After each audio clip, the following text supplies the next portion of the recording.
guys, bersama lagi dengan channel Agus Mulyono. Kali ini saya ingin bercerita tentang si Wawan dan si Amin yang baru saja lulus menjadi sarjana. Dua orang sarjana ini mengambil keputusan yang berbeda di dalam hal menyiapkan masa depannya. Si Wawan memutuskan untuk meneruskan S2, sementara si Amin memutuskan untuk pulang kampung. Dia ingin ngangon wedhus. Si Wawan melanjutkan ke jenjang berikutnya, jenjang S2 dengan biaya yang tidak sedikit. SPP setiap semester 8 juta rupiah. Belum lagi biaya kos setiap bulan, biaya hidup dan biaya lainnya. Kira-kira sampai lulus 4 semester jika lancar, menghabiskan biaya kurang lebih 52 juta, SPP 32 juta, biaya kos 5 juta, dan biaya hidup 15 juta. Setelah mulai perkuliahan di S2, si Wawan merasa biasa saja seperti kuliah pada saat di S1. Kadangkala dosennya hanya memberi tugas, dosennya menyuruh untuk membuat kelompok, dosennya menyuruh membuat makalah. Kemudian mahasiswa diminta untuk presentasi, atau dosennya hanya mengajarkan apa yang ada di slide PowerPoint, sementara mahasiswa ngantuk-ngantuk mendengarkan. Sampai dengan waktunya lulus, si Wawan hanya merasakan kalau umurnya semakin bertambah dan mendapatkan sehelai ijazah, tanda bahwa dia berhak menyandang gelar master. Karena sudah menyandang gelar master, si Wawan ingin menjadi seorang dosen. Dia mendatangi beberapa perguruan tinggi. Ternyata tidak ada perguruan tinggi yang membuka lowongan. Dia hanya ditawari untuk mengajar 2-4 SKS dengan honor 500.000 per bulan di perguruan tinggi negeri. Mungkin karena si Wawan bergelar S2, dia menjadi pilih-pilih pekerjaan. Dia tidak mau pulang ke kampungnya karena merasa gengsi. Mosok sudah master terus balik ke kampung.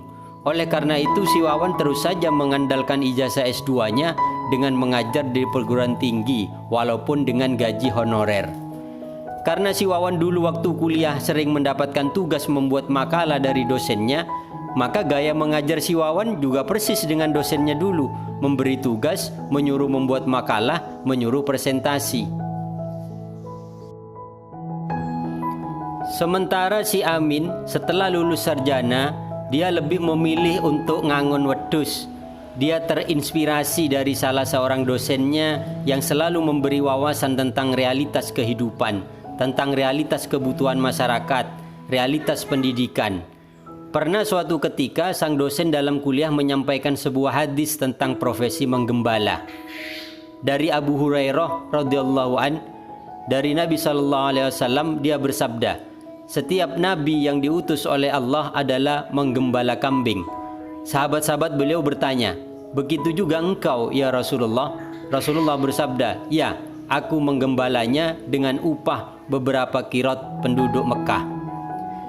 Si Amin juga terngiang-ngiang dengan kata-kata yang pernah disampaikan oleh sang dosen, bahwa profesi kita seharusnya berkontribusi nyata bagi kehidupan. Dalam konteks menggembala seperti di atas, kontribusinya adalah memenuhi kebutuhan daging nasional, di mana bangsa Indonesia masih sangat jauh jumlah konsumsi dagingnya dibandingkan dengan negara lain. Karena itulah si Amin memutuskan untuk ngangon wedhus, ngangon kambing. Jika si Wawan menghabiskan biaya 52 juta untuk mendapatkan gelar master, dan setelah lulus masih bingung kesana kemari dan diliputi kegalauan, si Amin hanya mengeluarkan biaya 30 juta untuk membeli 20 ekor kambing betina dan 3 ekor kambing jantan. Si Amin menggunakan konsep menggembala dalam mengembangkan kambing-kambingnya. Hanya dalam waktu 1 tahun, si Amin sudah mendapatkan 40 ekor anak kambing, sehingga total kambing yang dimilikinya menjadi 63 ekor. Hanya dalam waktu 1 tahun, si Amin sudah bisa menjual anakan kambing setiap bulannya antara 4-5 ekor dengan penghasilan kurang lebih 3-5 juta per bulan. Setelah 2 tahun, kambingnya semakin berkembang dan di tahun kedua penghasilan si Amin sudah kurang lebih 5-7 juta. Si Amin karena seorang sarjana, dalam waktu senggangnya dia terus mencari informasi dan pengetahuan dari internet. Kalau si Wawan ngenet untuk membuat makalah memenuhi tugas dosennya, tapi si Amin ngenet untuk kebutuhannya sendiri, untuk memperbanyak wawasan, untuk menambah wawasan. Wawasan apa saja, khususnya terkait dengan pemenuhan kebutuhan daging nasional. Jadi setelah 2 tahun berlalu, ketika si Wawan memutuskan meneruskan ke jenjang S2, dia masih menjadi tenaga honorer yang dibayar per SKS mengajar mahasiswa dengan gaya seperti dosennya dulu.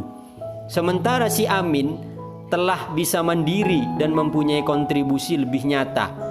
Dan si Amin sekarang telah banyak memberikan pelatihan-pelatihan bagi masyarakat sekitarnya untuk juga ikut berkontribusi memenuhi kebutuhan daging, kebutuhan untuk akikoh, kebutuhan untuk kurban, dan lain sebagainya.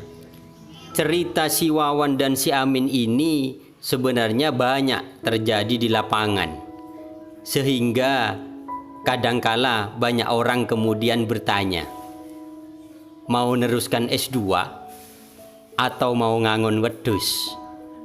Wallahu a'lam bishawab. Wassalamualaikum warahmatullahi wabarakatuh.